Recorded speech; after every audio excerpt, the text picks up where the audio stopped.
Hi everyone, welcome to Community Safety Workshop. Can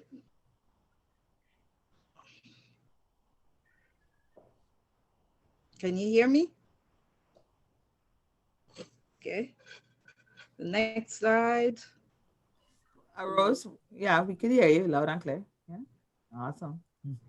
I think Mercedes, have you started letting people in the room? Huh? Yeah, Mercedes is letting people in the room. Okay. But we'll give it a couple minutes, Rose, okay? Yes. Okay.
Rose, we'll give it probably until just about 6:05.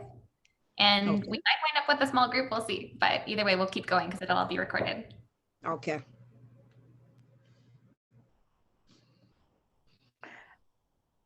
I'm here and I don't know if can hear me. Yes. We can hear you. Hello. Hello, and you can see me or no? We can also see you. Yes. Oh, but okay. Maybe it's my Hi, mistake. Dora. Hi. How are you? Good, good. Awesome. It's too cold today. It's very, very cold. Yes. Yeah.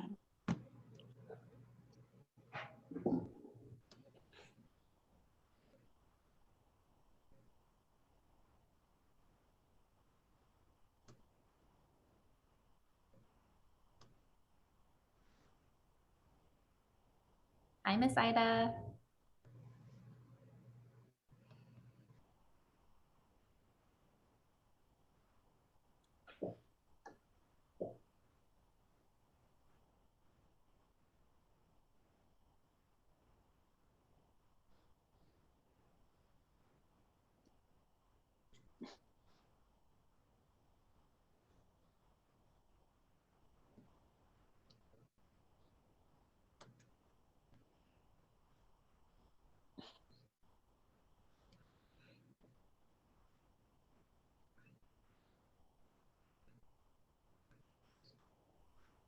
Okay, Rose, we'll give it about one more minute and then we'll get started, okay? Yes.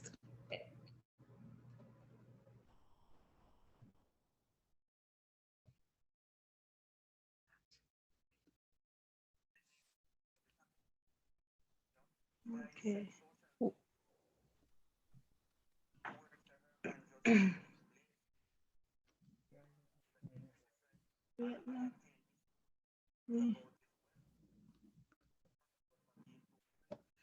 Good evening, everyone.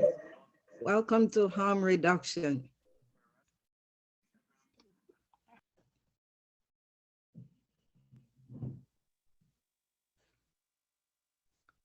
Zoom overview. Mute and unmute yourself. Please remember to mute if you are not speaking. Take yourself on and off camera. Take yourself off camera if your Wi-Fi is unstable. In the participant tab, you can raise and lower your hand. You can also rename yourself, which is very helpful during group discussion.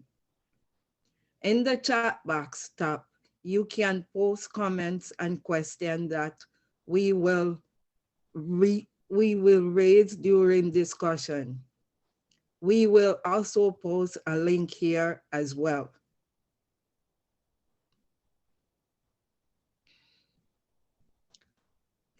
Language and interpretation.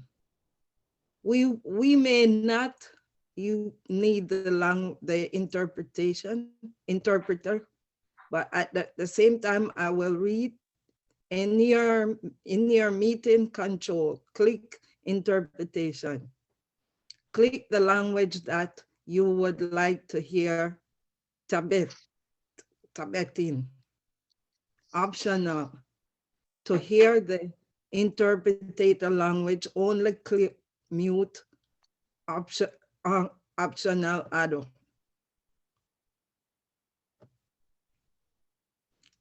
Land acknowledgement.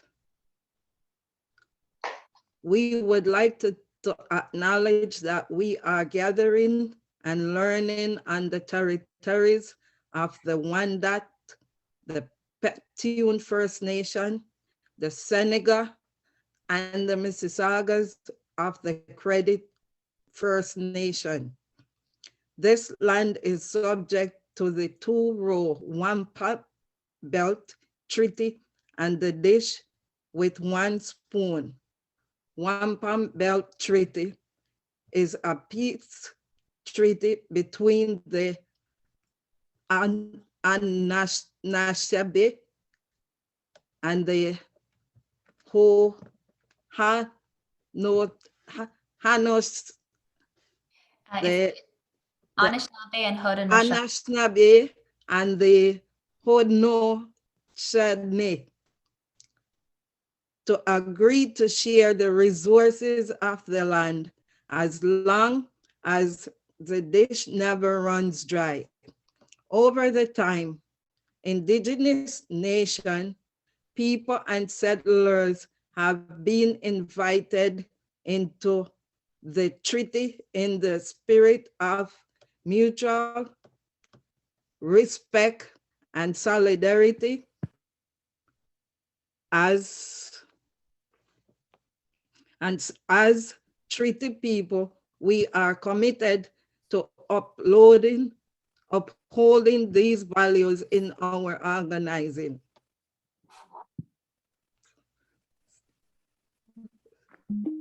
Community agreement. Our group is dedicated to creating an inclusive environment for all. We will not tolerate harassment of any form. If you witness or experience harassment, please inform a member of the organizing team marked by a star. We are also be offering a breakout peer support space with an active listener. And at this time, I would like Anna Teresa to introduce herself as an acting listener. Thank you so much, Rose. Hi, everyone. I'm Ana Teresa. I'm going to be the active listener for this evening. So if at any point you would like another space to process any difficult or challenging emotions or experience, what you can do is actually private message me in the chat box, and then we'll open up an extra space. Thanks, everyone. Thank you for that, Ana Teresa. And at this time, the community agreement and guideline. One diva, one mic. Make space, take space. Oops, out. Be mindful of time. No one knows everything, but together we know a lot. Awareness of power and privilege. Patience and respect. Please note, session will be recorded. And at this time, I will pass the agenda over to Nadia.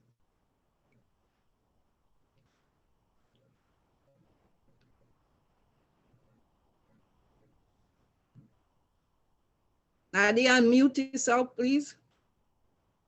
Oh, welcome Thank you. and overview. Had six overview of Parkdale Community Safety Workshop. 6:15 learning session, harm reduction. 7:15 will be questions and answers, and next steps will be at 7:50.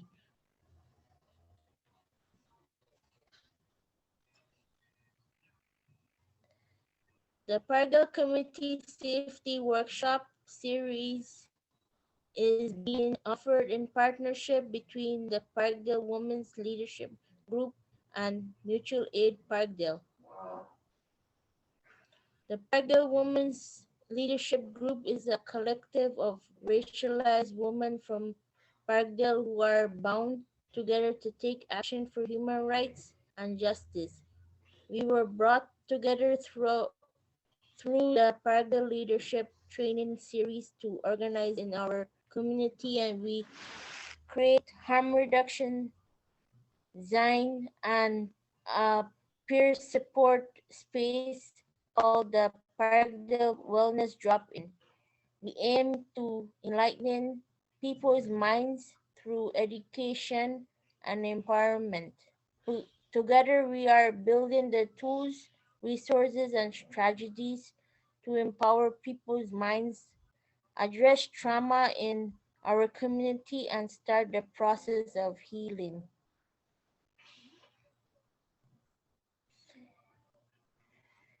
MAP is a neighborhood group organized on the core principle of practicing solidarity in times of crisis. In responding to the pandemic, we have been safely reaching out to hundreds of our neighbors and checking in on them to see what materials and social support they need. We are building trust, care, and commitment with zero judgment. The Community Safety Committee formed in response to acts of harassment in our neighborhood and growing calls to build alternative to policing. We discuss ideas for how community members can keep each other safe, such as Walk Safe program, rapid response teams, defending tenants during displacement or evictions, and other strategies to activate safer spaces throughout Parkdale.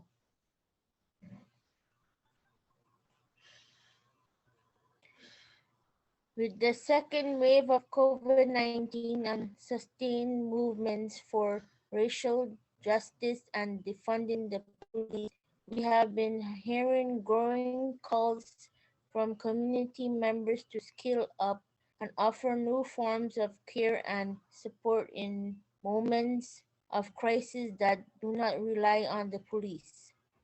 Tonight's harm reduction workshop provides an overview of the principles and practices that underlie harm reduction and discusses current issues facing harm reduction movements. Now I will bring the floor to Liz and Liam, who are going to do the workshop of harm reduction. Thank you. Hi everyone, this is Liam.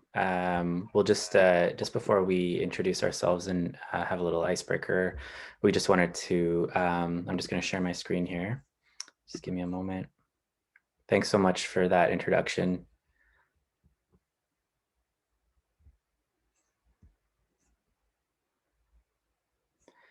All right.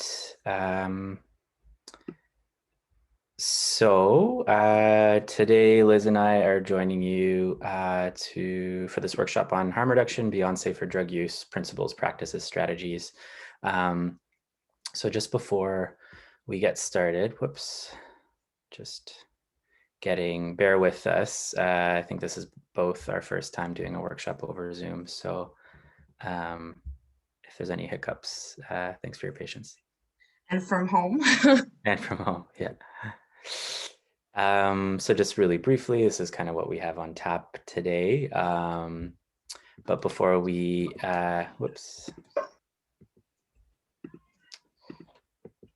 before we get into it, we just wanted to share a couple of thoughts. So thanks very much for that land acknowledgement.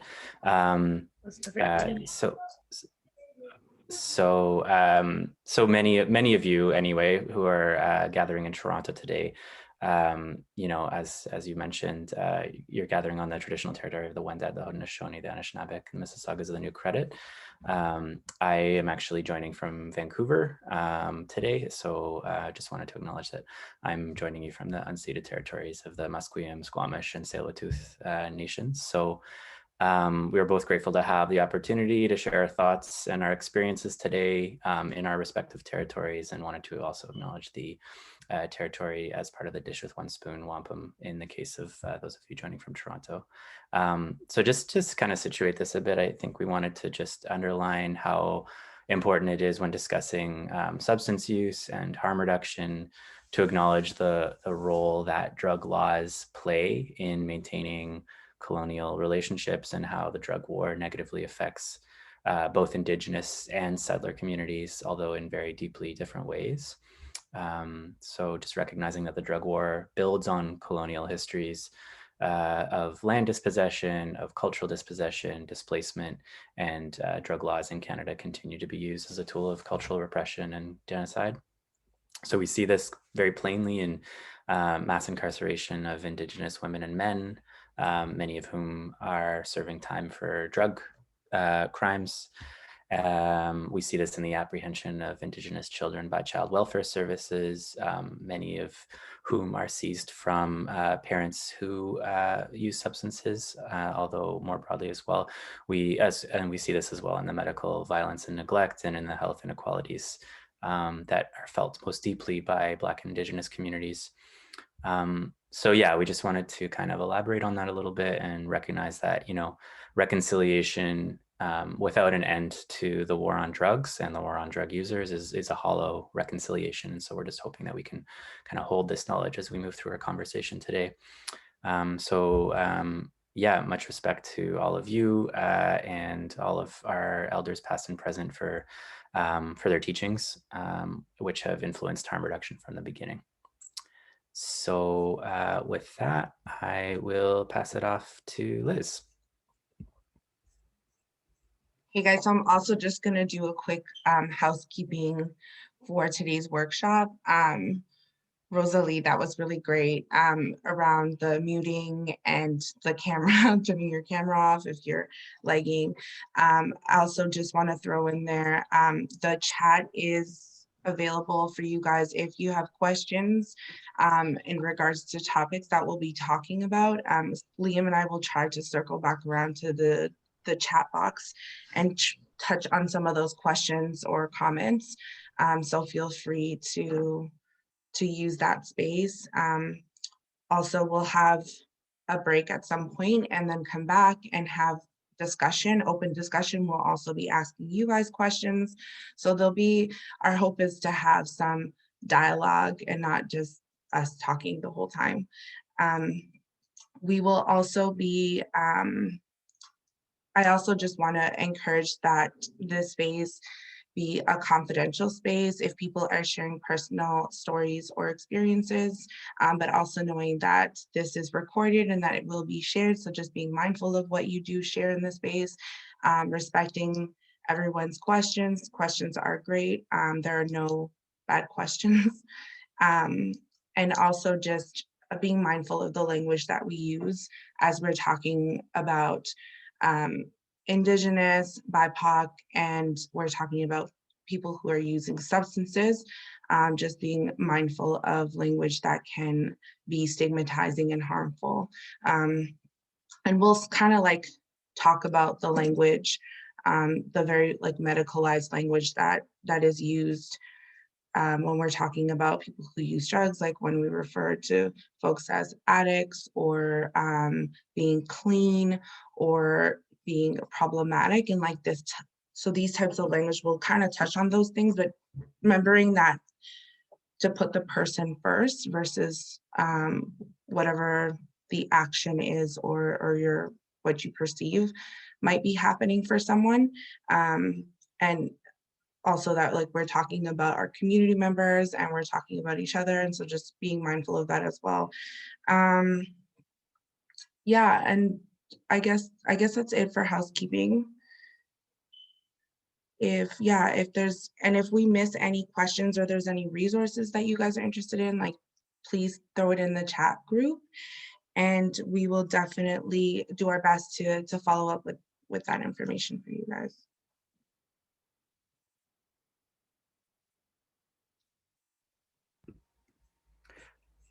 So I think our next step was just to do a little kind of quick intro. So some of us know one another already. We might not do a full go around, but Liz, did you want to take us through that piece? Yeah, sorry, I'm like trying to divvy up all the screens on my screen. So my name's Liz. I can't remember what I put in my bio, but I'm born and raised in Parkdale, and I'm currently working in Parkdale. So I have a huge love for the Parkdale community and members of the community. And so I actually just recently moved out a couple of years ago, but I'm still working there. So I'm like always in the Parkdale neighborhood. I work at the Parkdale Queen West Community Health Center. I'm a case manager for the Safer Opioid Supply Program. And I've done a lot of work in the community around advocacy, around safe supply, safer consumption sites, overdose prevention sites, just harm reduction programming and strategies in general, and a lot of like overdose awareness prevention workshops in the community as well. So yeah, so that's kind of like who I am. I'm also doing this from home. It's my first time doing this from home, so I'm a little bit nervous, but also I have a dog and a kid, so at some point if you hear them, sorry about that. Liam, you could do your intro. Sure, yeah. Hi, everyone. My name is Liam. Great to be here with all of you. I'm originally from Gatineau, lived for quite a while in Montreal, and now live in Toronto. Worked in Parkdale for a number of years up until quite recently at Parkdale Queen West Health Center with Liz.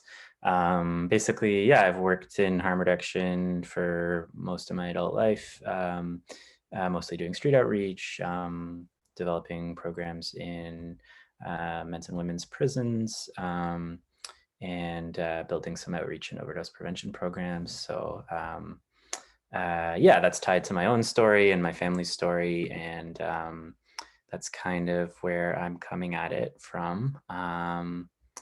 And yeah, Liz and I were thinking we could just do, people can just volunteer if you want, no pressure, but we were thinking just to kind of break the ice, if people wanted to share what their COVID-19 coping strategy has been these last long 12 months, if that's even possible. I think we're going on 12 months now. So whatever you want to share, I'll go first. I think mine has been watching The Sopranos, binge watching The Sopranos in the bathtub with a beer. Oh, you fancy. I think definitely my coping strategy has been the Netflix and chill. I'm like, I've run out of things to watch on Netflix right now. It's just insane. I love the true crime stories. It's my guilty pleasure. But yeah, that's what I've really been doing. Maybe I'll volunteer jump in, and I'm going to encourage people to do the same. My name's Mercedes. I use she, her pronouns. Interestingly enough, Liz, my partner, works on true crime shows, so there might be a connection there. And similarly, I think my COVID-19 coping strategy, I've been just trying to wake up early in the mornings just to get a little bit of reading in, like even like just one chapter of a book that I'm into has been kind of my goal, along with just binging every show that comes out. So that's been the main thing for me. And walking my dog is a big one too. Would anyone else like to jump in?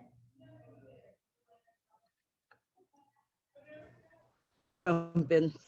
Hi, my name is Rosalie, and I was born in Jamaica, and I arrived in Canada in 1986.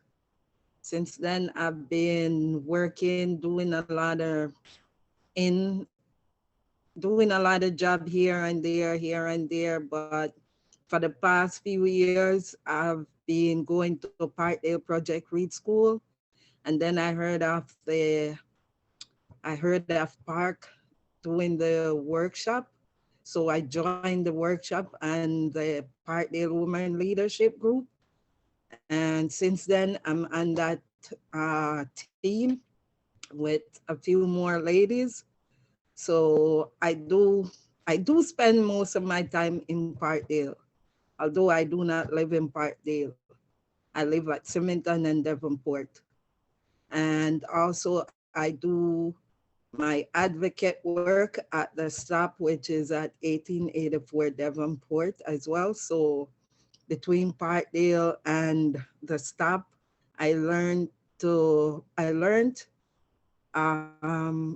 again a few experience in doing outreach program and try to speak a little more in public. So I'm trying to hold on to these things to go further with it, with this.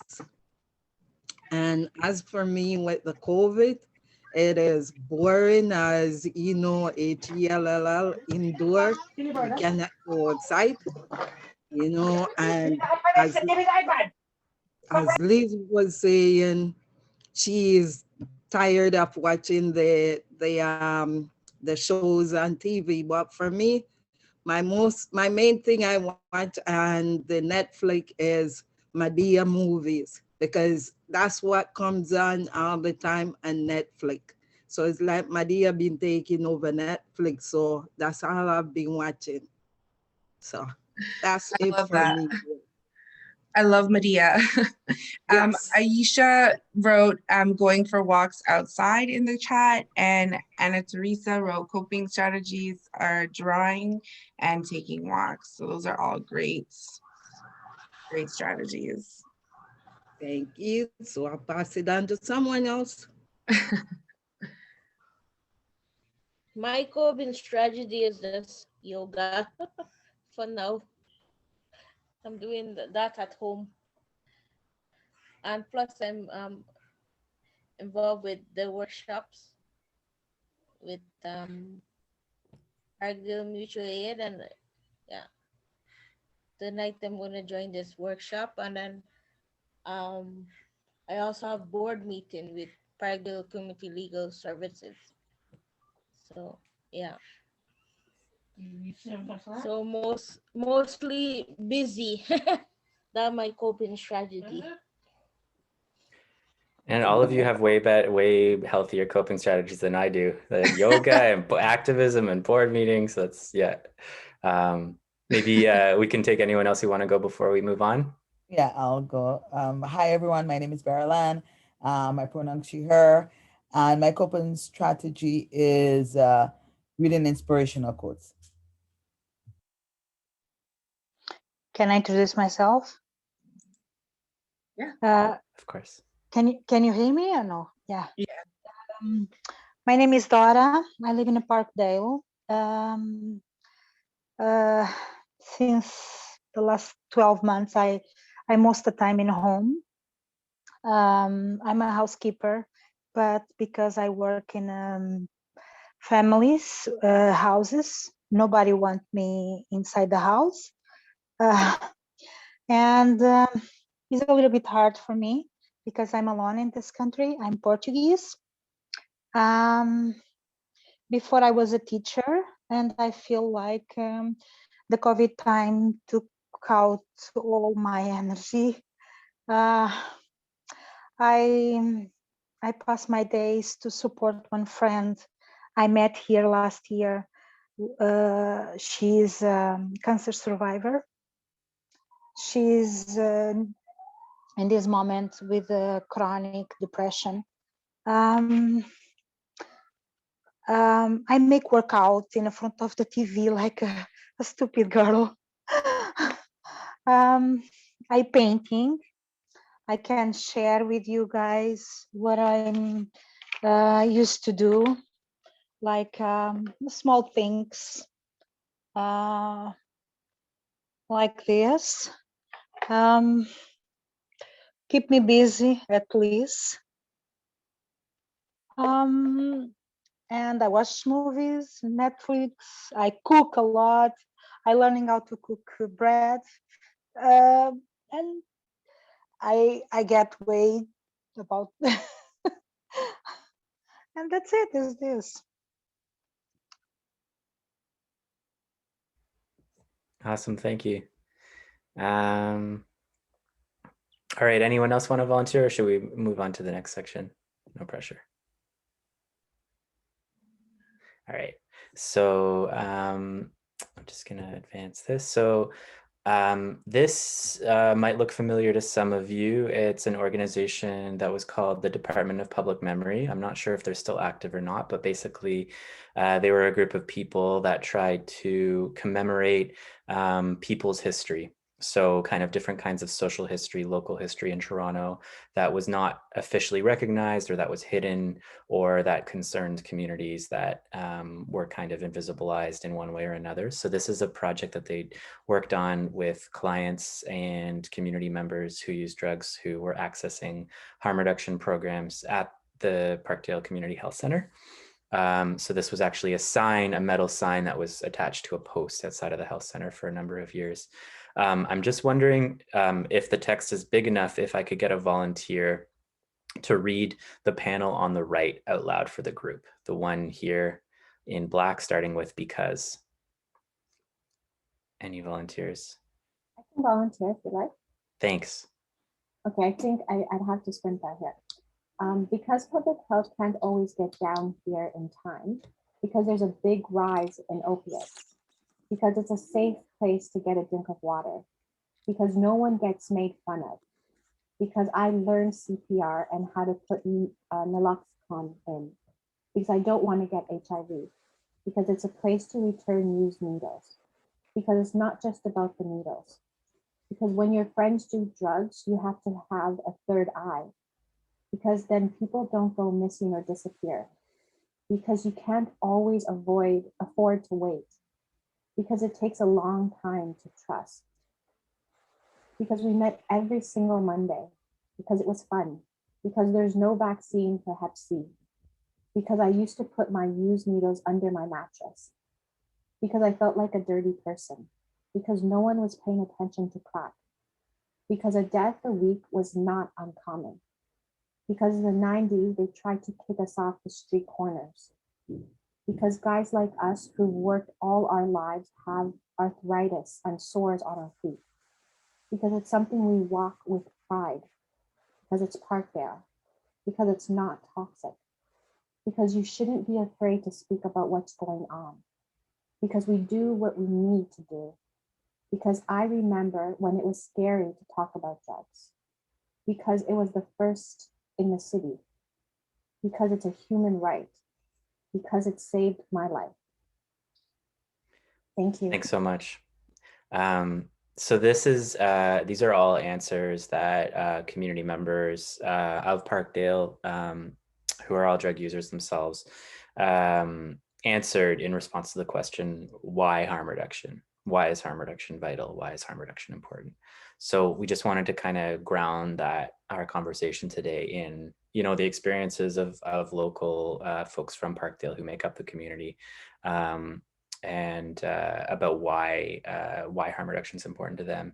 So I'm wondering what reactions, just, and you can just feel free to just speak up, unmute yourself and just jump in, but what reactions does this have? What does this make you think of, or what associations come to mind?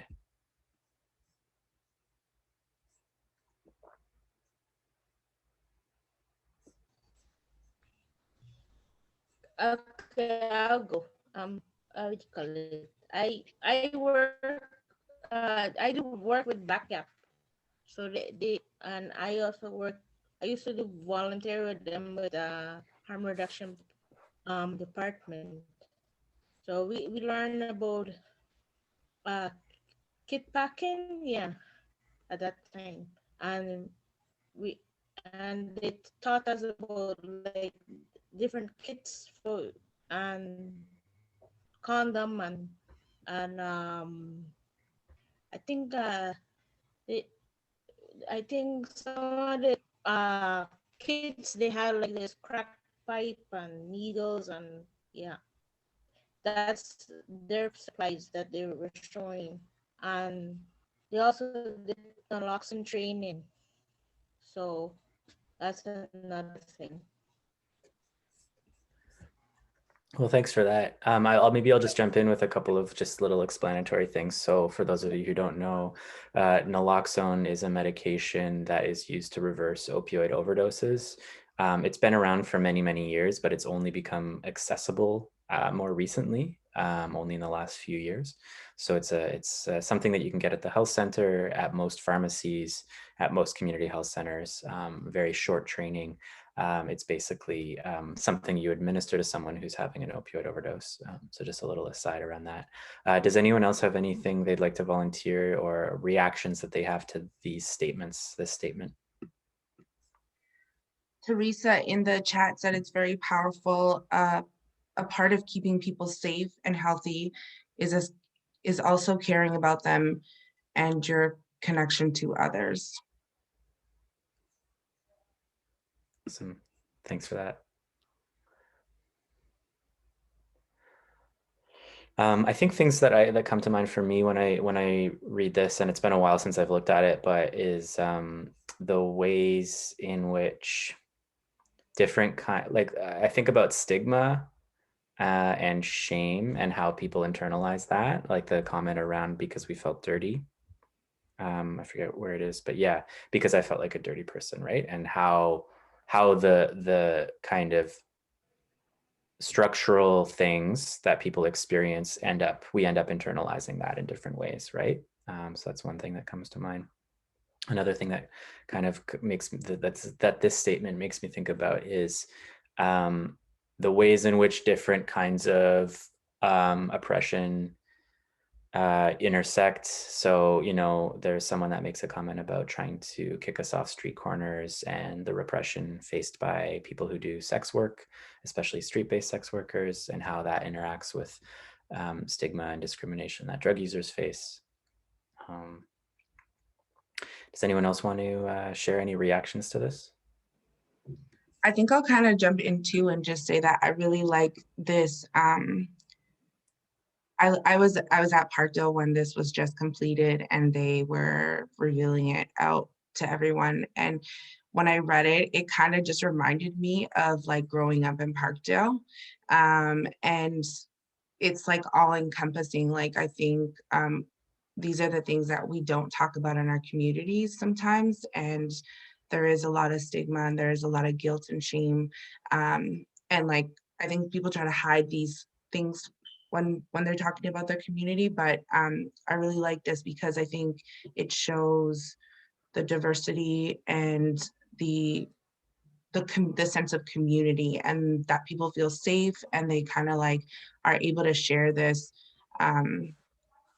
feelings with everyone. Like the fact that this was even made and put out in the community, I think speaks a lot to folks who live in Parkdale.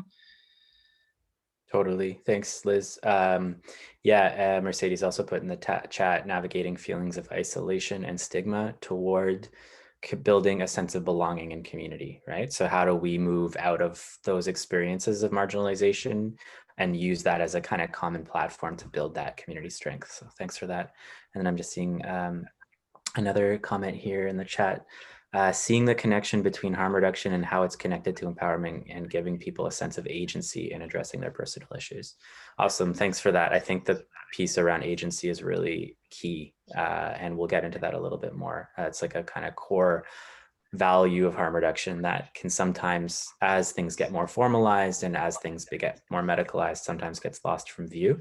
So that sense of agency is really important. The one other comment I wanted to make was around because it was the first in the city. So that refers to the fact that Parkdale was the first recognized and legal needle exchange program. So in Toronto. So once again, Parkdale making history, setting the stage for the rest of the city. So it's pretty cool history to know and acknowledge and be proud of. All right, so we'll move on from there, and I think Liz, you're gonna take us off from here, and then I will just kind of, well, this will be a brainstorm session, and I'll just add to the, I'll type in as people brainstorm ideas. Yeah, so I just wanted to have like sort of get people's like ideas of like, why do you think people use drugs? And you could put this out in the group, like you could speak up or you could put it in the chat. But what do you think, why do you think people use drugs? To deal with trauma. Mercedes, coping mechanism. Yeah, that was what I was gonna say.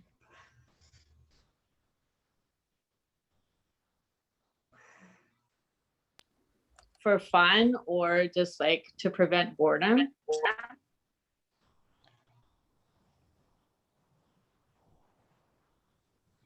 Think it will solve problems, peer pressure. Try to forget the problem.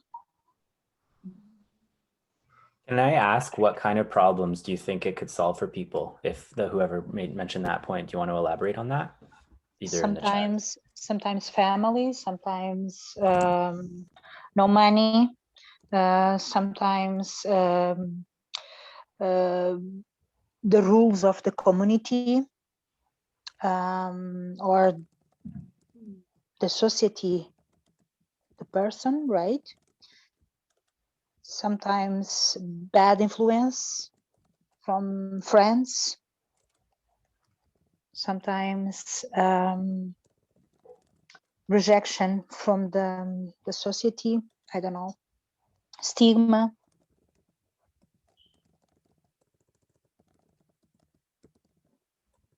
Those are all really good and definitely could be reasons that people use drugs. I think when we talk about drugs, it's been pretty much recorded throughout all history and across the world in different ways that people use substances, whether it's for medication, whether they're healing, whether they're cultural practices, religious practices, or for fun. It's been a part of sometimes change the family, like people are married and lost everything and don't have permission to see the kids, and sometimes it's for is an illusion to get strong to deal with the problems. Right? For sure. And typically when we do talk about substances and people using substances and why they use substances, we tend to focus on our conversations around the problems that people are having or the behaviors that people are displaying. And we often don't talk about people who are using substances who maybe are not considered problematic. There's a lot of people in the community who use substances in small amounts. They use recreationally, socially, and for fun, for pleasure, to feel good, and to get well is a really big one. I think it's important when we're talking about substances that we acknowledge the use of all substance and not just focus on what we perceive as, or when we're talking about why people use substances, on just focusing on the negative aspects of them, especially because in our community, there is the majority of the community does use substance and is not seen as quote unquote problematic.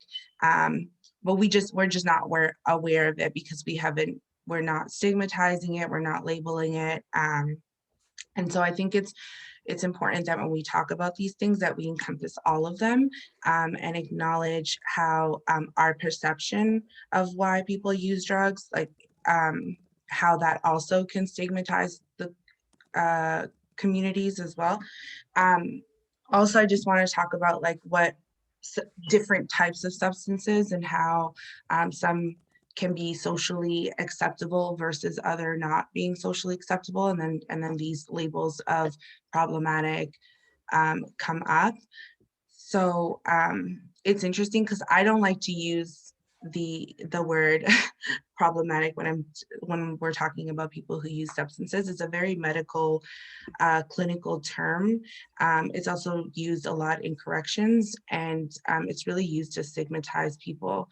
And these are typically places where people don't have positive experiences. So for me, I don't really like using that language. I feel like, when we're talking about substance use, it should be self-defined and subjective. And I say this because, I can give you guys an example of an upper class white people who might be using a substance versus people who are living in poverty using the same substance. They could be using the same amount, but the impact is different based on your social, your economic, and other factors in your life. And I think there's often this like, we deem problematic substance use, but it's really about all the other circumstances around it, and it's not really related directly to the substance use. So I think when we use this behavior, like we should be mindful of that, and understand that that for the same reasons that people use other substances, they're the same reasons that people on who might be accessing harm reduction programs are using substances as well.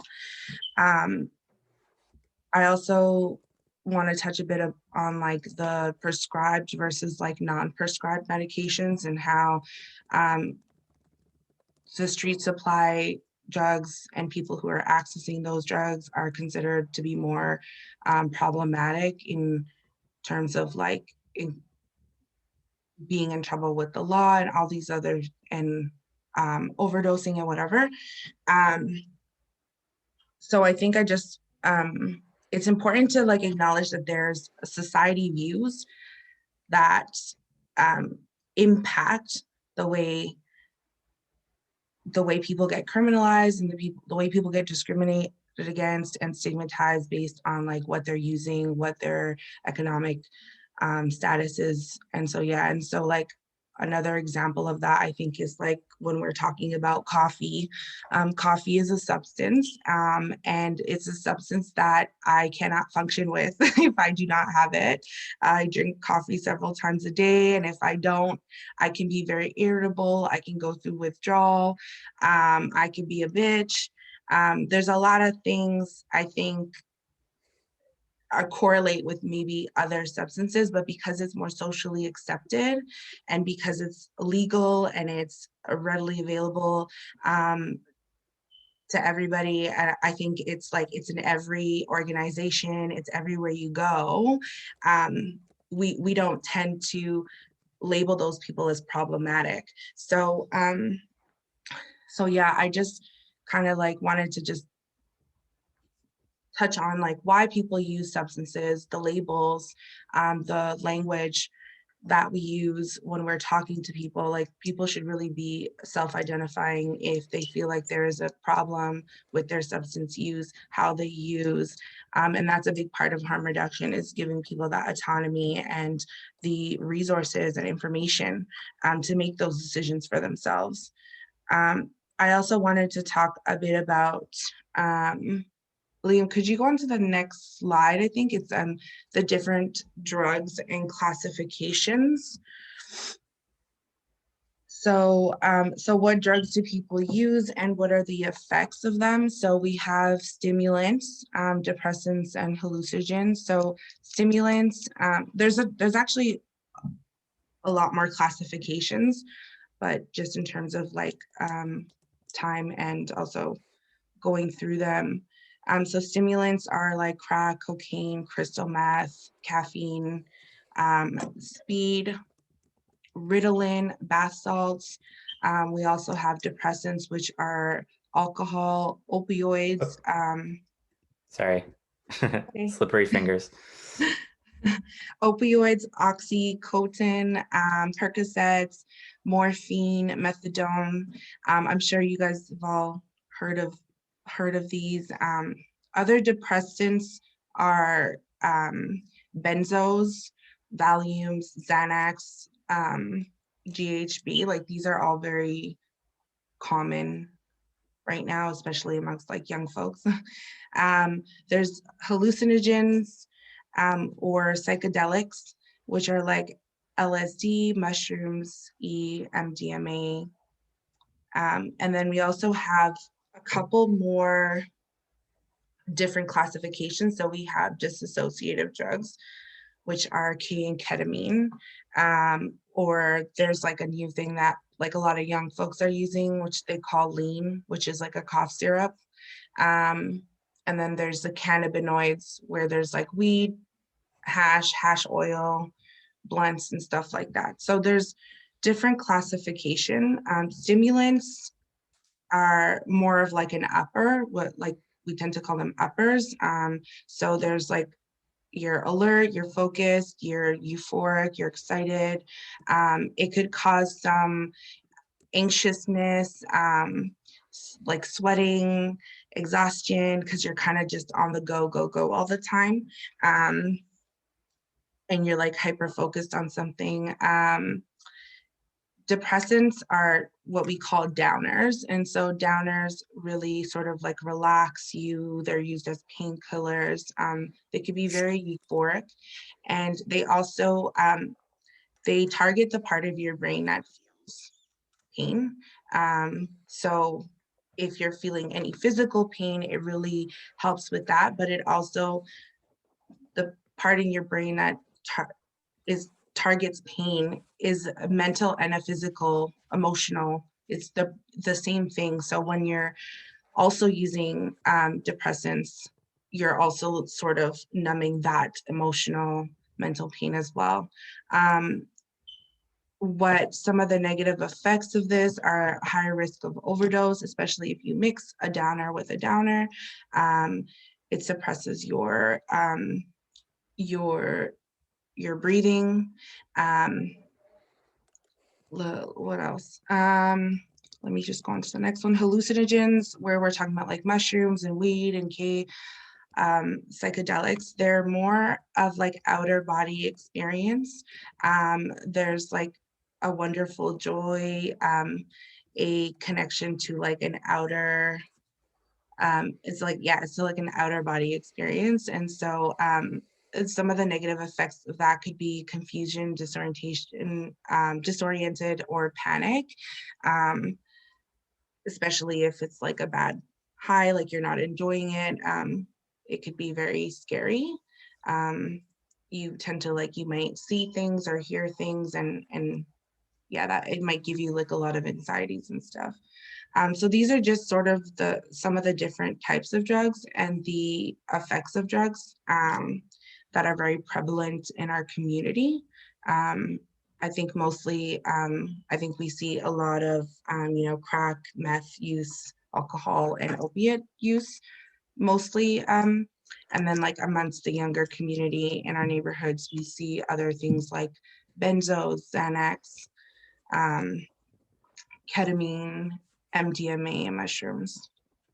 So that's just kind of like a background of the different drug classifications. We could do like a whole workshop on drug classification because there's so many. So I can't go through all of them, but I just try to give you a bit of an overview.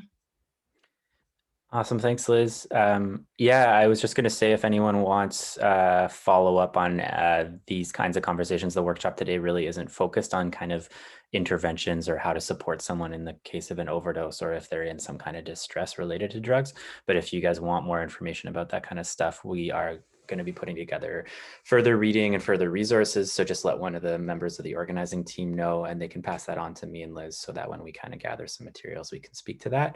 But we just wanted to kind of give a really brief overview of the main categories of drugs, and then the main kind of, positive and negative effects, and kind of what to do if someone is in distress related to that. I just wanted to, before moving on to the next section, I just wanted to riff off of what Liz was saying in the previous section around like the reasons why people use drugs. I think, these are all things that people put in the chat or mentioned. I think these are basically there's so much here, right? There's as many reasons to use drugs as there are people who use drugs, right? And just to elaborate on Liz's point around some of the more socially acceptable kinds of substances, like, we can think about tobacco or caffeine or alcohol, right? Many of the same reasons apply for many drugs that are considered illicit, right? And we'll get into this in the history section, which is next, but different kinds of drugs have moved in and out of the category of legal and illegal over the years, right? And that has a lot less to do with the level of dangerousness of the drug or the actual chemical composition of the substance, and much more to do with who uses it, how people are scapegoated.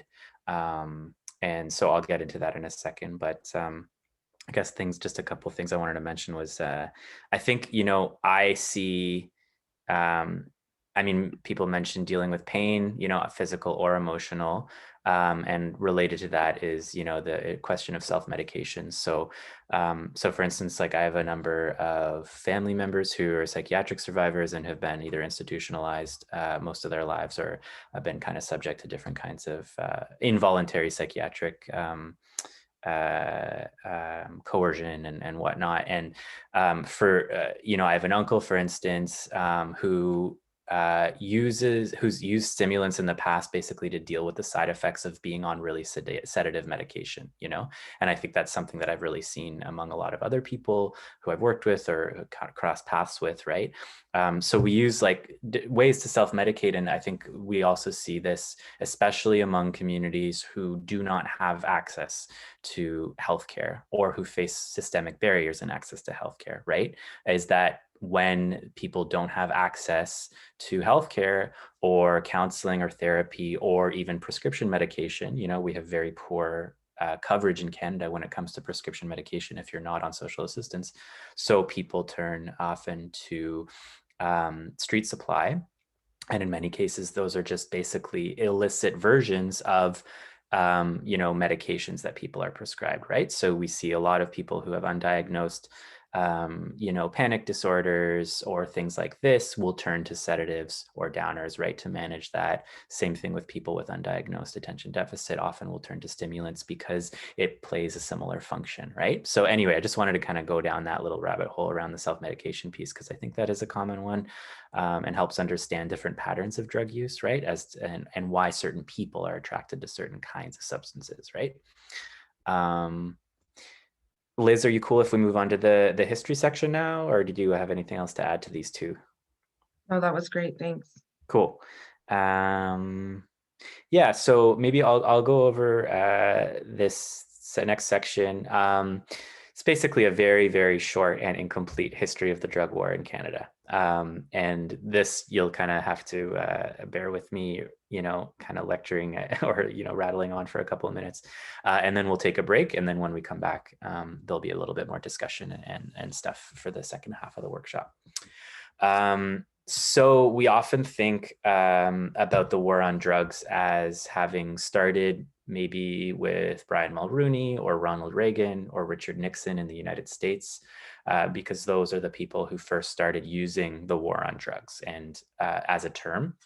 But if we look at the actual collection of laws that make up the war on drugs, we're going all the way back to colonial, like basically pre-Confederation settler colonialism, right? So I guess the point we wanted to make here is like the history of colonialism and the history of the drug war are basically operate hand in hand, right? You know, there are two histories that, you know, are interwoven with one another and have reinforced one another as systems of oppression. And so we can trace this all the way back to 1884 with a provision in the Indian Act that prohibited the sale of alcohol to Indigenous peoples, right?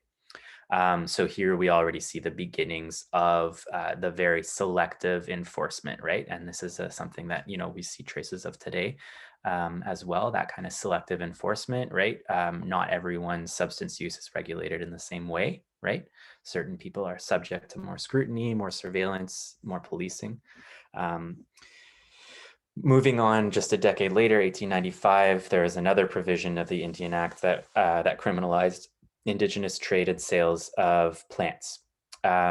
So basically, this was a way to protect the economic interests of white settlers, white European settlers, right, who wanted a monopoly over the trade of certain kinds of plants, many of which were used for ceremonial reasons and medicinal reasons by Indigenous communities, right? So this is also, you see how economic interests enter into the equation, right, on top of you know, on top of the selective enforcement stuff and the way that certain people are targeted more than others, right? So moving on from here, and again, this is a very rapid overview, but just to kind of point out certain general patterns, right?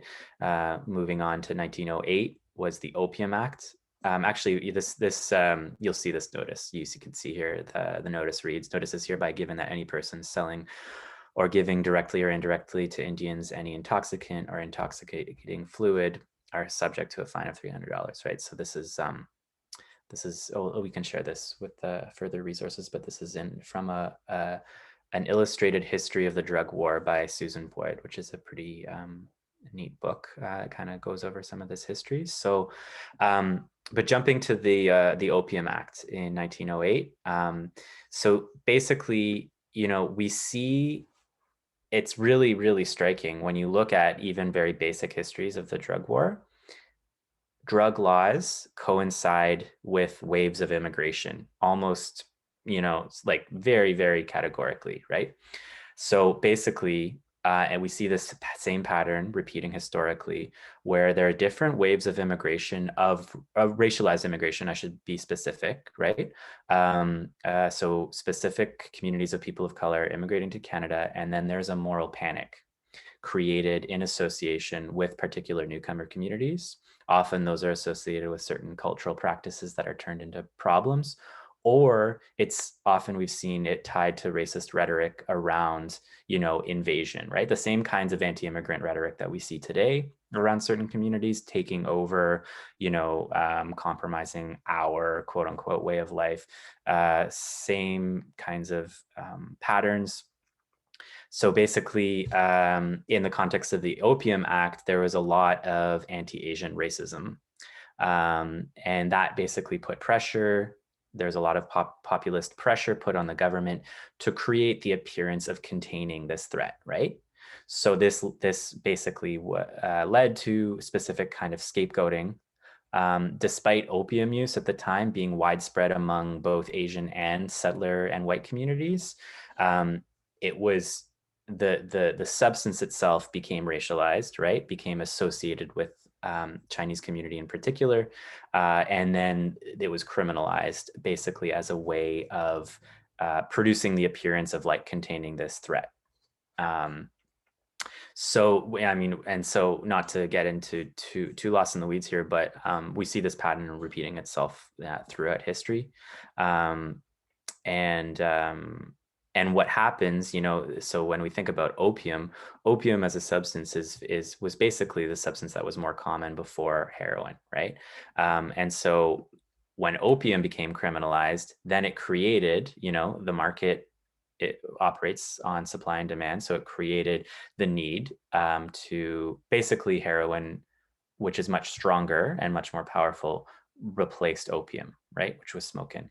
And then now we're seeing the same thing where heroin has been criminalized, almost out of existence, and now it's been replaced by fentanyl, right? So with each wave of repression, the substances get more concentrated, often get more potent, often are substances that will end up causing more harm in community or are more physically dependent, right? So just to elaborate a little bit on how we see that kind of playing out.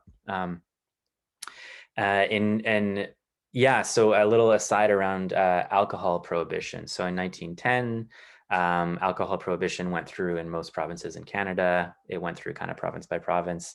And basically what happened is that because, you know, people are used to drinking, there's a demand for alcohol, it created an illicit market, right? People started making bootleg alcohol in unsanitary conditions with unknown concentration, with a lot of contaminants and bacteria. So people started getting sick. It started causing a lot, it created an illicit market. Ended up propping up a lot of organized crime. And then the health impacts were so huge that they ended up repealing alcohol prohibition just about 10 or 20 years later, depending on the province, right? So basically, this was a recognition that criminalization didn't work and actually caused more harm, right? So this is the same argument that many of us are making today around the decriminalization of other substances, including heroin, basically arguing that recognizing that the harms caused by criminalization and prohibition basically exacerbate those harms. So just moving on from there, a couple little things to highlight. 1923, marijuana was criminalized. In 1973, there was something called the Ledane Commission. So this is the federal government commissioned a report that recommended the decriminalization of simple possession of all drugs. So we think about decriminalization as a very, very recent topic, right? But actually, there was a government report that recommended that they decriminalize simple possession as far back as 73. So just to show how long this history has gone on, you know, and how you know how embedded this history is. In 1992, heroin prescribing started to be recognized. And so this is basically recognizing that people who are dependent on an illicit supply of opioids or heroin benefit from prescription heroin. This is where we know, you know, we have a regulated supply, so we know the quality, we know the dose.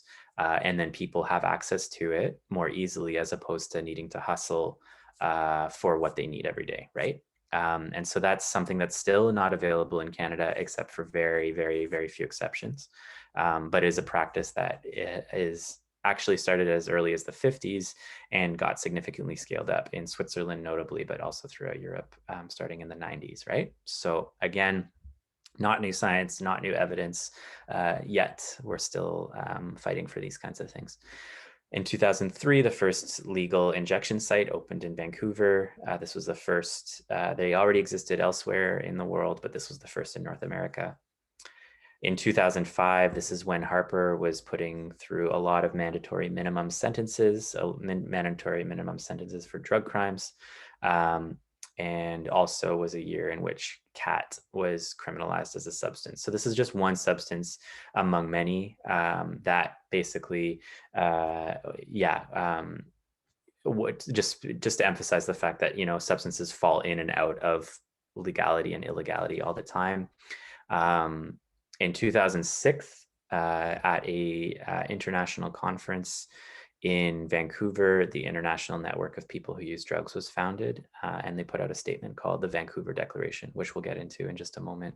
But basically, it's this was the first international association of people who use drugs.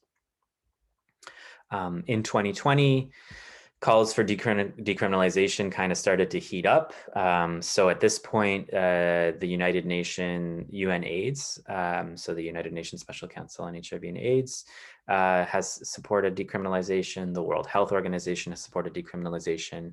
A number of provincial medical officers of health support decriminalization. The city of Vancouver supports it and has just requested an exemption from the federal government to be able to designate Vancouver, the city of Vancouver, as a kind of decriminalized zone. So yeah, I mean, we see that momentum heating up, but yeah, like all this to say, progress around this stuff is very, very unequal, right? It's like one step forward, two steps back, two steps forward, one step back, right? The fact that recognizing that, different drugs move in and out of legality, again, not based on their level of dangerousness or the harms that they cause to community, but the ways in which communities that are associated with their use are scapegoated, right?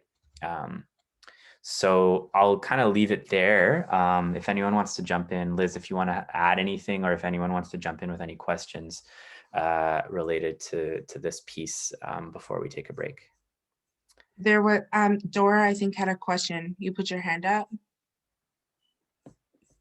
No?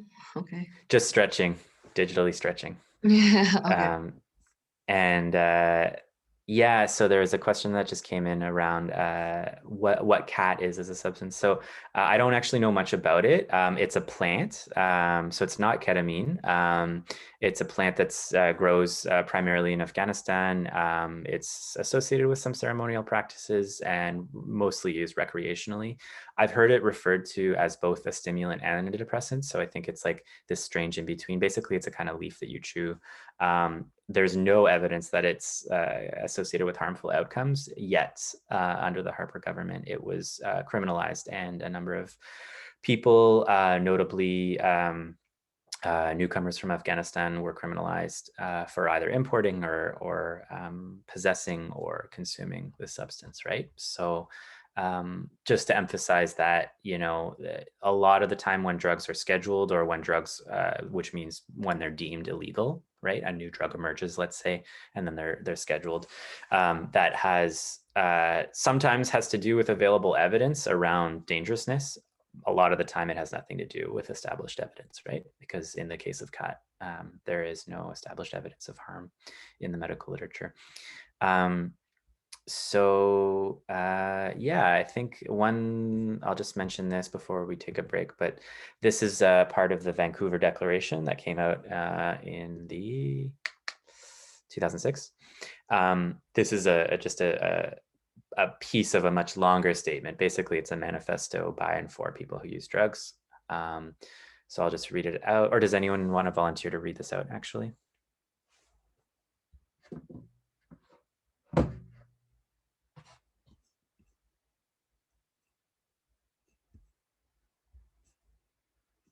Okay, I'll read it out really briefly. So we have the right to become involved in activities that affect our health and well-being. We have the right to be able to make informed decisions about our health, including what we do or do not put into our bodies. We have unique expertise and experiences and have a vital role to play in defining the health, social, legal, and research policies that affect us. So we'll include this full statement in the chat, but we just wanted to leave it there. So if it's okay with all of you, maybe we could take a 5-minute stretch bathroom water break and come back at, it's 4:13 now, so let's say 4:18 or so. Is that okay? For those of us in Toronto, because there's a time. Oh yeah, sorry, my bad. That's Vancouver time. 7:18. Thanks. Thank you. Thanks so much, Liam and Liz, of course. This has been great.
hindi ako makakonect. Ano ba tong...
Hi, my city.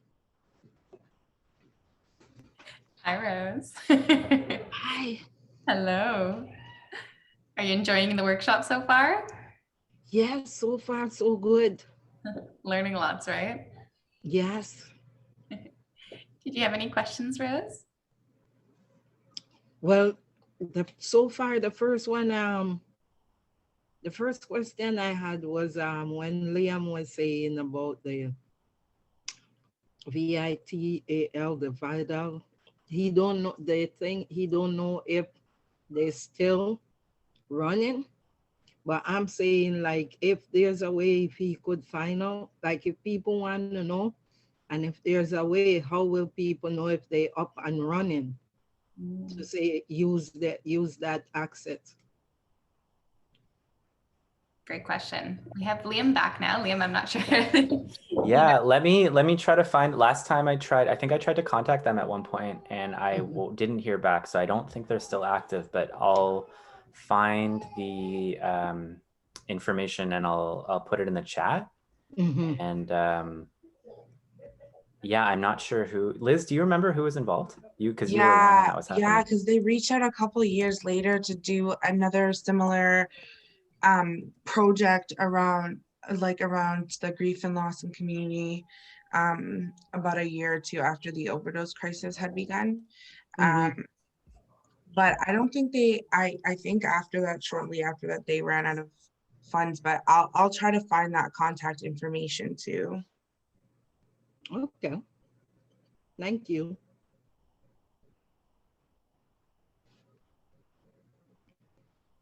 So Liam, there's some questions here.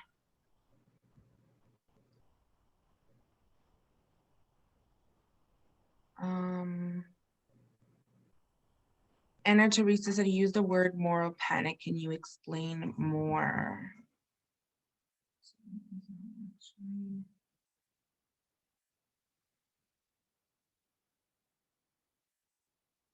You're muted. Unmute, Liam. It happens to all of us. The joys of Zoom. Yeah, should we jump back in? I think pretty much everyone's back with us. Yeah, okay, great. So just as a little aside, we were just chatting about the Department of Public Memory, which is the organization that put together that sign that we read at the beginning. So I just put their information in the chat if you guys want to check out some of their other projects. Really, really interesting little hidden social histories of Toronto all over the place. So there's some really nice content there.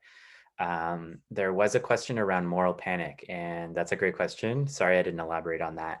And Yeah, I think Bernadette actually already answered that way more succinctly than I could. So I'll just read that out. A moral panic is a feeling of fear spread among many people that some evil threatens the well-being of society. It is, quote, the process of arousing social concern over an issue, usually the work of moral entrepreneurs and the mass media. So in the context of the history that we were talking about around how racism and xenophobia in response to waves of racialized immigration interacted with drug laws. Basically, it was problematizing cultural practices of certain communities or cultural practices that for whatever reason were associated with certain communities, even if it wasn't, even if, let's say rates of opium use were consistent, among East Asian, Chinese, and white settler communities at the time. It was basically creating a problem out of that, right? And making a group of people and a particular community a scapegoat for broader social ills at the time, right? So, I think we can see traces of this today. Those of us, who live or worked in Parkdale, I think have witnessed a lot of NIMBYism. So NIMBYism is basically an expression used to refer to not in my backyard. So people who have a very anti-poor, often anti-drug user, often racist, anti-sex work kind of attitude in relation to their neighborhood, right? And so, I think there's definitely patterns there in terms of that kind of stigmatization and how specific communities are scapegoated and demonized, right, for the social ills of a broader community, right? When the problems at play are actually like much more complicated and structural and have to do with poverty and whatnot. Anyway, so just a little aside there around that history and around the question of moral panics. Any other questions before we go on, or is there anything in the chat that I might have missed? So, Liam, I just trying to make sense of it. So you would say, for instance, a lot of the drug come from Mexico and go into America, and then they travel to Canada. So a lot of Spanish people, they sell, drugs and, crack cocaine in bulk, or, something to that effect. I just wondering, just to help me. So how I'm you would thinking more, stigmatize. so I'm thinking about, so for instance, right, the kind of like racism going on in the US, kind of exacerbated by, former President Trump and Republican Party, right, demonizing Latin American and Mexicans in particular as being the source of ills related to drugs, right? When we all know that the problems are much more vast, right? Much more structural. And so, yeah, when I'm thinking, I'm referring more to kind of, I guess, scapegoating, right? The ways in which certain communities are seen as the source of problems, right? That are actually structural.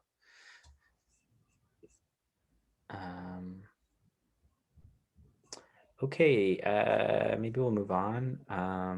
If that's all right with everyone. So Liz, where are we at? Yeah, so we're gonna touch a bit on the principles and values of harm reduction. I'll give a definition of harm reduction, and then maybe we can have like a little discussion about it. So harm reduction is policies, programs, and practices that aim to reduce adverse health and social economic consequences of the use of legal and illegal drugs without necessarily reducing the drug consumption. So this is from the Harm Reduction International website. And so with that definition, and is anyone familiar with or have any idea what some of the principles or values of harm reduction are?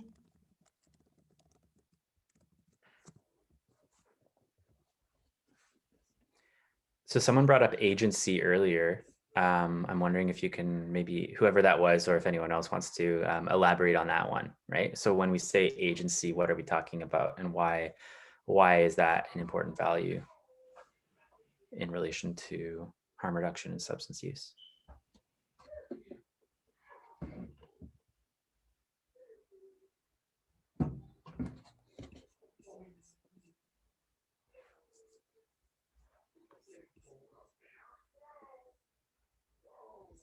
Well, we can go on to the next slide, and then like we could just elaborate on some of those, what the core principles and values are. Sure. Yeah, let's do that. So the first one is choice, autonomy, body, self-determination. So when we talk about this, we're talking about letting people themselves make decisions on what their goals are regarding their substance use, whether it's reducing, stopping, or continuing to use, and use in more in safer ways. It's also referring to reduces the harm on individual levels by providing information on safer drug use so people can make better informed decisions and intervene in cases of like overdose and stuff like that. So I think it's about the education piece. It's about making informed decisions, and also on an individual level, sharing that in their communities, responding to overdoses. Yeah, and sort of just being the leader of their, what was that slide that you showed earlier, the nothing about us without us. So kind of like letting people identify what their priorities, their needs are, and following their philosophies is a huge part of the harm reduction framework. And Dignity. I think just to just to jump off of that point, Liz, if I can interrupt. I think this is where we see a lot of like intersections with women's rights, reproductive rights movements, LGBTQ rights movements as well, because there's so much overlap there in terms of self-determination and choice, sex work as well, for sure. And that the idea that we should be masters of our own bodies, and what we do with them, who we choose to love, what substances we choose to use, you know, what kinds of work we do, right? So I think there's a lot of natural affinities there, right?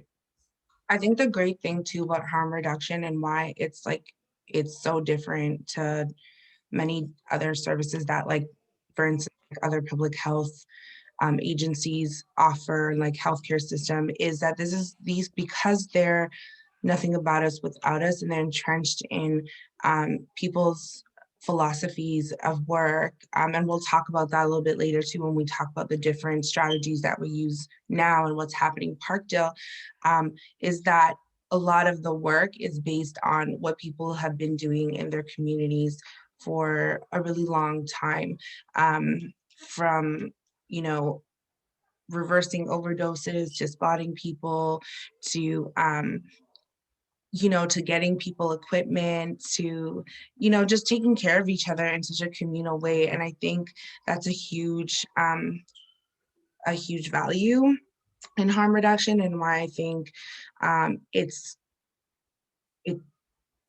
wasn't, I think, as recognized before, maybe so much through other measures, but like now you'll see like a lot of people are starting to understand it better and like want to be part of it, because I think there's something about how it changes and adapts based on the needs of the community, based on what's happening to people who are using these substances, based on the supply when it's changing, because it's always changing. So I think that's like a very cool principle, and how a lot of the programs that come out and the services that come out are we're initially started in the community. So they're very grassroots based, and they're very, they were all created or mimicked by people who use drugs. So I think that's a really good, cool thing about harm reduction in general, and how it allows you to make those choices for yourself, and also then educate your community. Also, there's the dignity of right to healthcare and without abstinence. That's a huge piece too. I think a lot of other models, medicalized models or programs, are based around like trying to stop people from using, and take away the autonomy that people have, and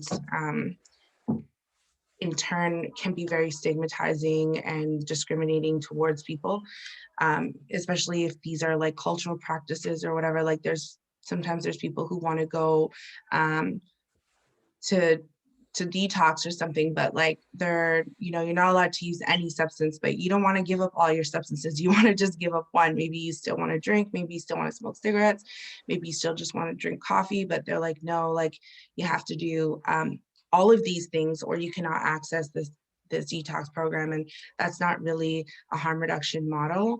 And it doesn't work. And we know that based on research that like a lot of the recovery models and medical models, abstinence-based models just don't work. Not limiting to reducing harms associated with drug use on the individual, but reducing harms with the drug war. So Liam kind of touched on this already, where harm reduction for people who use drugs and their community members, they call attention to the harms of criminalization and how it impacts the community and how it's not just a war on drugs, but it's really a war on people and racialized people. And it's, you know, it impacts a broader society and it really just changes, it brings change to some of those systems, and it becomes a human rights movement. And so I think it's important to recognize that harm reduction has sort of evolved into like a bigger human rights movement. And it does align with, you know, evidence-based, cost-based healthcare, public health approach, which is why they are funding these programs. But it also challenges policies and practices, and so yeah, so like it has a very meaningful impact, I think, which is why a lot of people are trying to adopt these practices into their organizations. And I think also just to elaborate on that, right? Like this is where we see a lot of intersections with movements to defund the police, prison abolition movements as well, right? I think that's the risk of thinking of harm reduction just as a health intervention, right? It's not only a health intervention. It happens to be also an effective health intervention, but we're talking about a philosophy and a way of caring for one another that is doesn't just recognize the individual harms, right? Like the fact that, let's say, if I'm drinking, you know, 10 drinks a day, not just looking at that from an individual level, but looking at that from a community level, right? And looking at so not just reducing the harms associated with the substance itself, which may or may not be harmful depending on how much I'm using, depending on my health status, right? But reducing the harms of the drug war overall, right? So thinking about, okay, so how do we reduce the harms of incarceration? How do we start decarcerating? How do we start emptying prisons of that are filled with people for drug offenses, right? And this is what we saw in Portugal following the decriminalization of drugs in the early 2000s. They had to shut down prisons across the country because there were no longer the laws being used to fill them up, right? So just to kind of make those links clear, and I think that's connections that we need to all keep front of mind in our advocacy work. That it's not just about the individual, right? It's also about the collective, right? For sure. And I think in these points, and like the 4 points, you'll see like the individual, the community, and the systemic, and how it targets all of those areas. And I like just piggybacking off of the decriminalizing and sort of like we've done a lot of advocacy work around like police showing up at overdoses or responding to drug-related crisis calls to 911, or, you know, when somebody's maybe having a bad trip and are needing medical support, the police get involved and then their arrest being made, and how this impacts people and further traumatizes people and is costing us a lot of money. And so it does play into a lot of other movements. I think harm reduction is entrenched in like the defund the police movement, and also Black Lives Matter, in Pride. Like there's so much, I think, because a lot of everybody, especially racialized folks, get sort of harsher punishment and treatment when it comes to using substances. So yeah, so that's a great point. And like you'll see like the Good Samaritan law came into place, and there's other things that came into place from the work that was put in through the community around certain responses. But I think there's still work that needs to continue to happen. And so the defund the police is like a huge one. Also want to like put out there that like I never really took this in until like we had a workshop with someone else, and but like our supervised consumption sites have become like de facto decrim areas for people to use substances where they're not being arrested or criminalized for using substances, or you know, if we have an overdose and we have to call an ambulance, they're taken to the hospitals, and we're able to advocate if there's police presence comes. Like that's like a huge, it's kind of an accomplishment. It's not where we want to be, but it's definitely going in the right direction. And so I think, yeah, continuing to sort of push on these bigger levels. I think if all of us are saying the same thing, like defund, decriminalize, I think definitely we can have a bigger impact. Sorry, I got a little bit sidetracked there. No, I'll jump in right now, for if that's all right, Liz, for a sec. Yeah. Just in the interest of time, I know we are closing in on well, whatever time it is there. So maybe in the interest of time, Liz, can I suggest that we talk about, we'll talk about how the drug war affects women differently briefly, and then harm reduction in action, and just kind of wrap it up from there, so we make sure that folks have time for the next step section and questions. Yeah, totally. Cool. And then just the last point here around principles and values. So the ethic of non-interference is a teaching, mostly Mi'kmaq teaching, or that's what I associate it with most notably, but it is a teaching that's shared across many Indigenous nations. So this basically an understanding that, you know, someone has to walk their own path alone with support, but that, you know, meaningful change is not going to be gained by coercing that person, right? Or by forcing them, or by using pressure or violent means, right? And so that's a kind of core, whoops, sorry, computer issue. That's definitely a teaching that is central to harm reduction movements, and that we wanted to mention. So yeah, Liz, I'll pass the mic to you. Sorry, go ahead. No, and just like one more thing to add to the like non-interference is like, so sometimes people compare like recovery model programs, like 12-step programs and other sort of like any and harm reduction. And I think I hear a lot of our clients will say stuff like, when you do the recovery model or when you do other models, there's no thought process, like you kind of just follow the steps. Whereas in harm reduction, you really, well, there's thought process, like there in each step, there's work that has to be done, but there's sort of like something to follow, and you have people who have done it, and sort of like everyone follows like a certain way of doing things. Whereas in harm reduction, I think you have to do that work yourself, and you have to, you have support systems, you have information, you get there's educational materials, but I think it really is about people taking those steps and reaching out and building their community. So yeah. Okay, so we're gonna move on to how the drug war affects women differently. We wanted to include a little piece in here around how women, especially racialized women, are affected by the drug war. And so a majority of new HIV infections are among injection drug user women.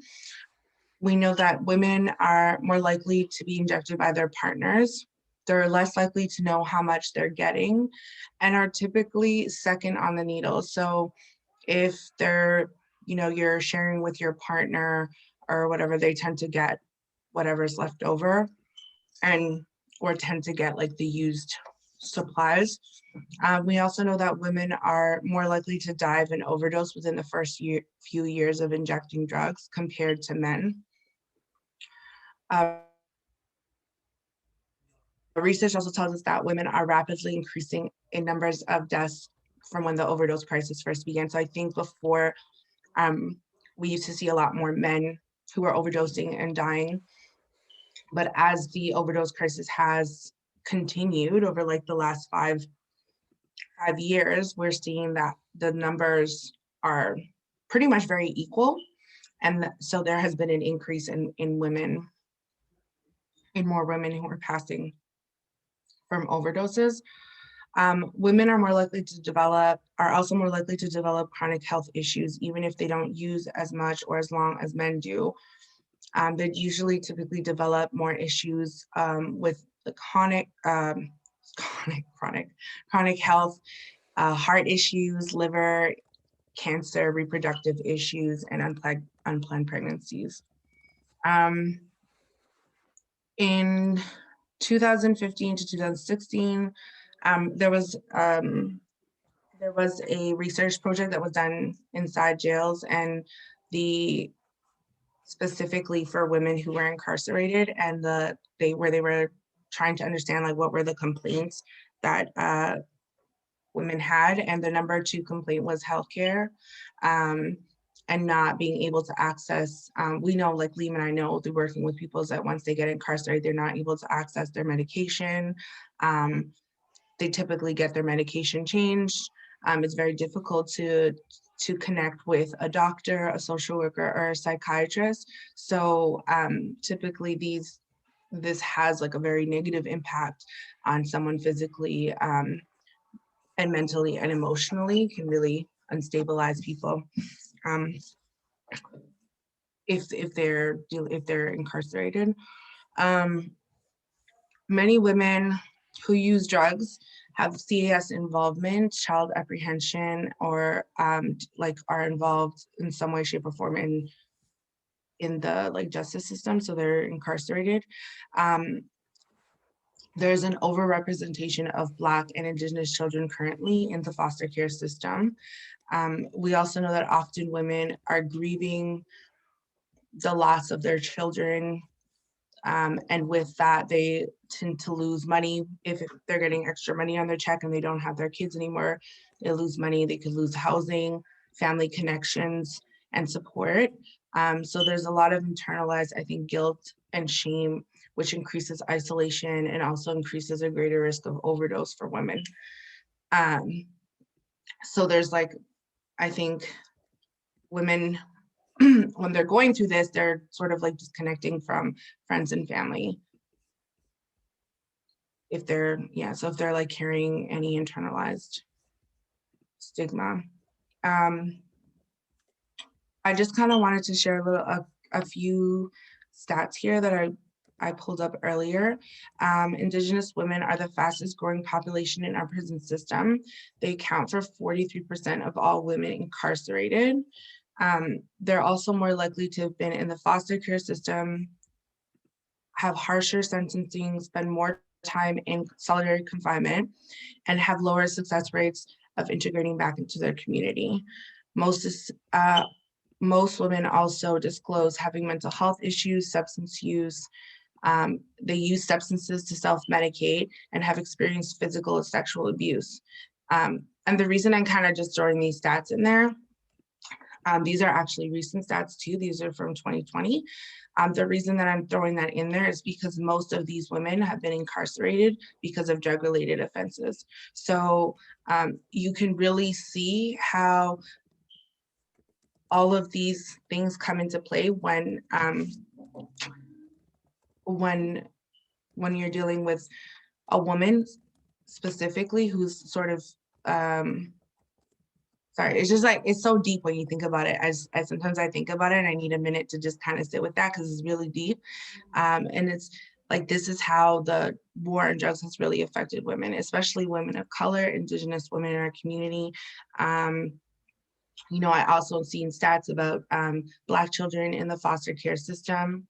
And, you know, the Black community is also has increased 75% of the incarceration population right now. So it's like when you think about all these numbers and they're mostly related to substances, it's really, you can really see the effects that the drug war has on racialized people. Women are also more likely to experience intimate partner violence. They have less control over scoring, getting their substances, or like where they get it from. And I think like I hear a lot too, like women are also more vulnerable when they're picking up drugs, are more likely to get ripped off or assaulted, or and then there's also just having less access to harm reduction services, which leads to other chronic health issues. So I think a lot of women tend to like not have clinical providers, are not getting regular PAPs, are not getting mammograms, are not sort of doing like the physical aspects, and maybe that's why later on in they have long-term chronic issues. But yeah, and it's just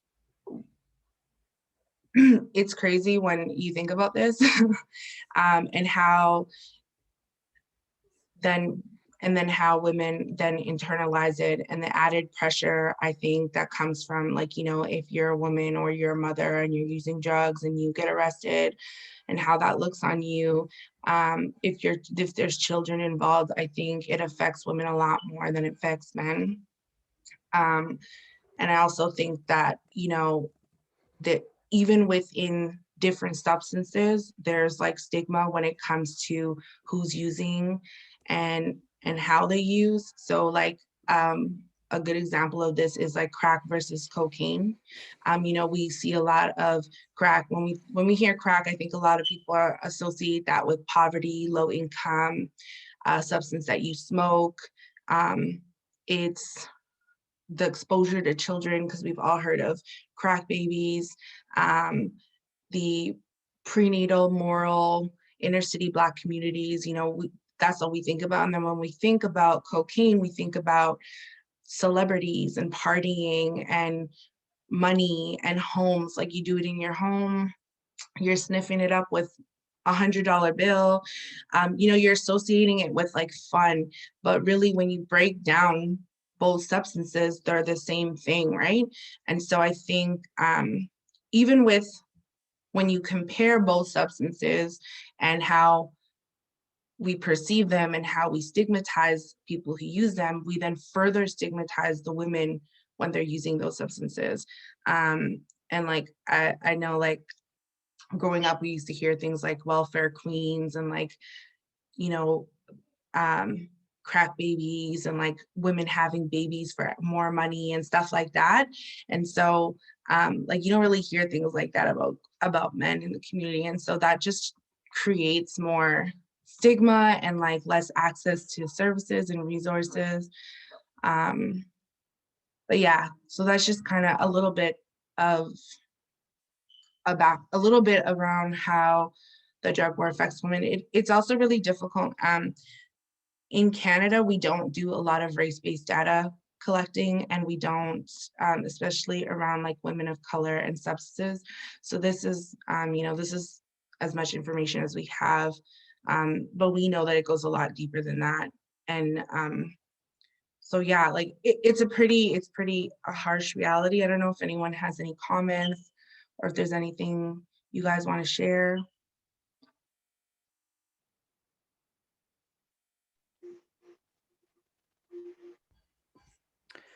Thanks for that, Liz. Yeah, I mean, I hear what you're saying about the kind of scope of it, right? And the ways in which it can feel really disempowering when we see how layered these kinds of systems are. And that being said, you know, I think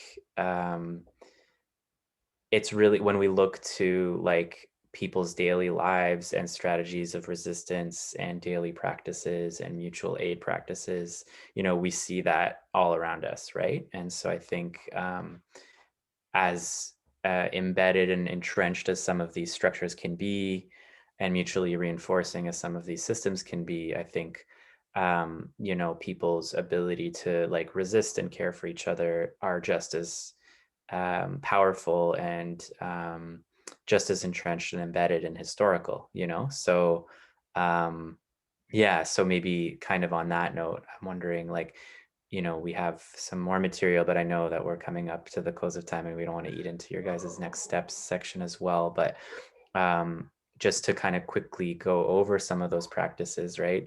To highlight that those strategies of resistance and strategies of care and connection that exist all around us, right? That just sometimes are not always visible. So we just wanted to close with this section on harm reduction in action, right? And these are just programs in Parkdale. And Liz, if it's cool, I'll just kind of zoom through these.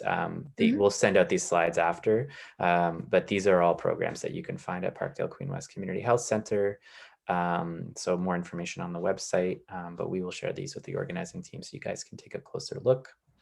And then, you know, Liz mentioned this earlier as well, right? But when we talk about harm reduction in action, we're not just talking about formal practices, we're also talking about community strategies, right? So, you know, safe injection sites started because based on a recognition that people were already doing this in community, right? So, you know, harm reduction is not just public health. It's not a charity model. It's originates in practices in community, right? And it's about people responding to medical violence, to neglect, things like this. And so this is a resource, speaking of ways that people support each other, care for each other, and protect themselves, not just against drug-related harms, but against the legal harms. This is from an organization called Pivot Legal, which is based in Vancouver, and they did a fact sheet on the Good Samaritan Drug Overdose Act about how people can be well informed about their rights when calling 911 for an overdose, what the police can do, what they can't do, what they try to do, but what's actually illegal, to be able to self-advocate. So just kind of wanted to highlight those strategies of care and survival and resistance that kind of exist, both related to, you know, like specific harms related to drug use, but also related to the legal harms. So we'll leave it there. These are just some cool photos of the past few years. Toronto has had some pretty rich history in the last few years. I mean, in general, but these are just photos from the last few years around organizing some unsanctioned pop-up overdose prevention sites, which some of you might remember the one that was briefly operated in Parkdale on Dunn. And this was an action in response to the government's cuts to overdose prevention sites. This would have been 2 years ago, which actually they ended up backtracking on, and a number of them were reinstated. So just to kind of close on that note, so big thanks on behalf of myself and Liz. And yeah, thanks so much for your time and sharing your experience and wisdom with us, and giving us this opportunity as well. Thank you so much, Liam and Liz. This was amazing in terms of just providing such an amazing holistic look into the history of the harm reduction movements and really understanding, also grounding it specifically in the Parkdale neighborhood. We can actually start adding some of the next steps into the chat, but there was one question that I did want to highlight, and if you guys could just offer any of your thoughts on this. And I'm actually wondering if, Divya, if you want to unmute yourself and speak to this at all. But Liz and Liam, in the meantime, if you look to the chat, it was specifically a question around decriminalization and how we build greater understanding around that kind of a movement. I'll just see. Yeah, Divya, if you did want to. Can you hear me? Yeah, go for it, please. My concern is usually when I talk to people about decriminalization, there's this huge back push about everyone that thinks that how is it really helping the solution if we're making everything accessible? It's just this negative pushback that for something that you need, I think is essential to help people in harm reduction. Yeah, I'm just wondering how to fight back against that pushback. It's so strong because all the stigma that we've talked about and all of the other things that we've touched on today. Yeah, how to advocate for something that's so important for harm reduction. Yeah, that's a good one. And Yeah, totally. That's a good one. That's a really hard one. I think about it and talk about it in terms of focusing on the harms caused by criminalization, by policing, by imprisonment, and basically, decriminalization is really, really important, but it's a small piece of a much bigger picture, right? Yeah. Often people assume that decriminalization means legalization, Yeah. right? So it would reduce the harms associated with policing and prisons, but not necessarily the drug trade in general, right? Another, so it's just important for us to also know for ourselves what the limitations of it are. But I think one of the main arguments for it is around the access to healthcare piece, right? Access to support, access to resources. So many people do not seek out support, healthcare when they want to, because of that, or need to, right? Or because of that threat of criminalization, of criminal sanctions. And this is especially true for racialized folks, especially true for women, women with children in particular, parents in general. And so because of the threat of child apprehension. So removing the criminal penalties would go a long way in terms of getting people access to the support they need. But again, of course, it's just a partial solution. No, I agree. I think it just all gets lost in the message though, because people see the word decriminalization and then all the bad stuff about drugs come into effect. And you just get that wall where people are just so opposed to that idea. They're focused on these people need help, but it's not the right help that they want to give, essentially. Yeah, well, decriminalization without support, the support's the other piece of it, right? Like those two things need to happen in tandem. And the other thing I think that sometimes is helpful is talking about it in terms historically, right? Like when we look at alcohol prohibition, it's kind of the perfect example of how prohibition actually made things a lot worse. And by decriminalizing alcohol and eventually legalizing it, it allowed people access to a safe supply that didn't poison them, right? That didn't prop up underground economies or, that didn't create interpersonal violence. So I think looking at that example sometimes helps people to conceptualize it a bit. Okay, perfect. Yeah, Thank I think you. I also just wanted to just outline the decrim with support, because I think people often leave that piece out. And by decriminalizing or defunding and using those resources and putting them into models that are actually going to help folks who want to get access that help is a huge piece of that. Because I think people are yeah, well, why don't people just go to rehab or detox or whatever, but those none of those things are actually readily available when people are ready to access them or want to access them. And partly because of that is because we don't have the money and the funds that go into those kind of programs for people. So unless you've got a lot of money and you have support and can access these kind of programs, then so anyways, I think it's important that when you have those conversations that you also talk about the other side of how it would look. Yeah. Awesome. Thank you so much for that conversation. And definitely something it brings to, for example, when you think about the history of deinstitutionalization in the community and the lack of community supports and care. So much to think about when we're moving forward these conversations. Huge thanks again to Liz and Liam. I just can't thank you enough. I know it's a holiday, and so the fact that you guys all came out here and were able to show up means so much. What I will quickly note in the chat is that we've been adding some of the next step links specifically here. So a big reminder to sign up for our next workshop, which is taking place on Monday, February 22nd. This is going to be focusing on conflict resolution by Katie Bankasing, who's going to be joining us from St. Stephen's Community Center. And we've also shared a link a couple times to please share any thoughts or feedback on this session or the series as a whole as you've been joining.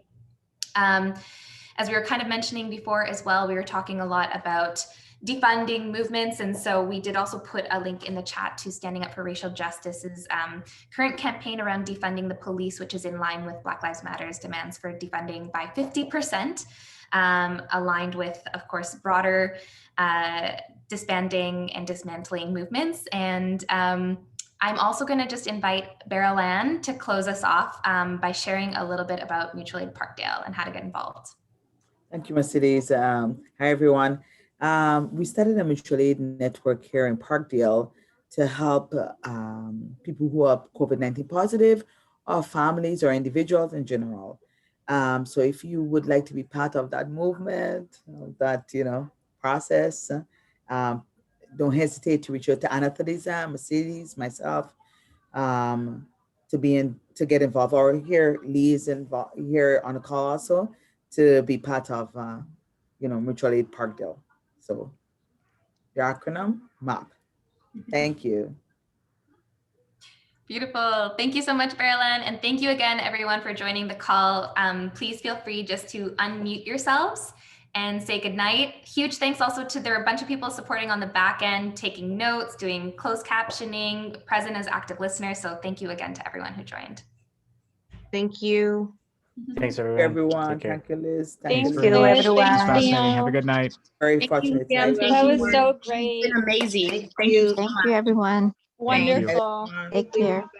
Night, everybody. Good night. Bye.